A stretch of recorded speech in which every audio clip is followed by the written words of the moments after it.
ഭക്ഷണം കഴിക്കട്ടെ. കണ്ണൻകുഴിയാളാണ്, നല്ല ടേസ്റ്റുള്ള മീനാണ്. ട്രിവാൻഡ്രം സ്പെഷ്യൽ മീനാണിത്.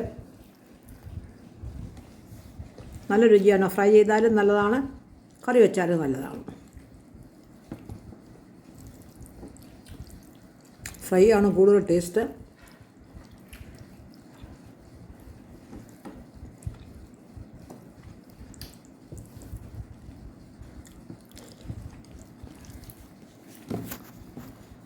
ഇപ്പോൾ ഭക്ഷണം കഴിക്കട്ടെ.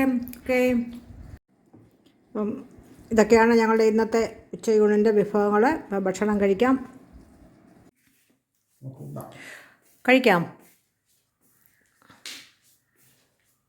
അപ്പം നമുക്ക് കഴിക്കാം. ഉച്ചഭക്ഷണം റെഡിയായി. ഇന്നത്തെ ഉച്ചഭക്ഷണം ചോറ്. ഇന്ന് ഫിഷാണ്, fish fry, fish curry. Fish ഫ്രൈയുടെ കൂടെ ഉള്ളി അരിഞ്ഞിട്ടുണ്ട്. ഫിഷ് കറി പോരാഞ്ഞിട്ട് പരിപ്പ് കറി, മസൂർ ദാലിൻ്റെ പരിപ്പ് കറി. ഞങ്ങൾക്ക് ഇഷ്ടപ്പെട്ട ഒരു കറിയാണ് മസൂർ ദാലിൻ്റെ പരിപ്പ് കറി. പിന്നെ രസം. ഇതൊക്കെയാണ് ഞങ്ങളുടെ ഇന്നത്തെ. രസം കൊണ്ട് ശക്കലം ഒഴിക്കാം. പരിപ്പ് കറി ഇപ്പുറത്തോട്ടെ. പൊമ്പോ വരൂ വരൂ, വന്നിരുന്നോളൂ.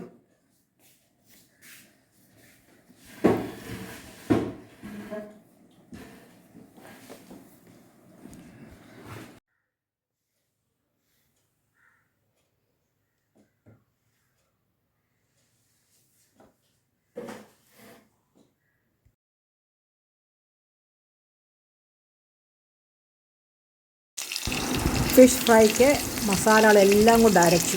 വെളുത്തുള്ളി, ഇഞ്ചി, പച്ചമുളക്, ചുമന്നുള്ളി, കറിവേപ്പില, മുളക് പൊടി, മഞ്ഞൾപ്പൊടി, കുരുമുളക് പൊടി, ഉലുവാപ്പൊടി, ഒരിച്ചിരി എണ്ണ.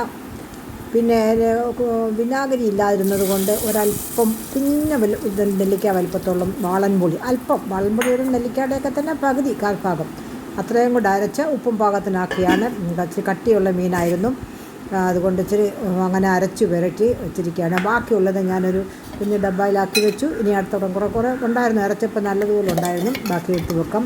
കുറച്ച് ചുമന്നുള്ളിയും കൂടെ ഞാൻ എപ്പോഴും അരിഞ്ഞ് വെച്ചേക്കും, കടുക് വറക്കാൻ എന്തെങ്കിലും വേണമെങ്കിൽ. നമ്മുടെ മീൻ കറി കൂടുതൽ മുളകും കുറച്ച് മല്ലിയും കൂടെ ചേർത്ത്, സാധാരണ പോലെ ഇഞ്ചി വെളുത്തുള്ളി എല്ലാം കൂടെ ചേർത്ത് ഉണ്ടാക്കിയതാണ്. ലാസ്റ്റിൽ ഒന്ന് കടുക് വറുത്ത്, ചുമന്നുള്ളിയും കടുകും കറിവേപ്പിലയും കൂടെ കടുക് വറുത്ത് ചേർത്തു.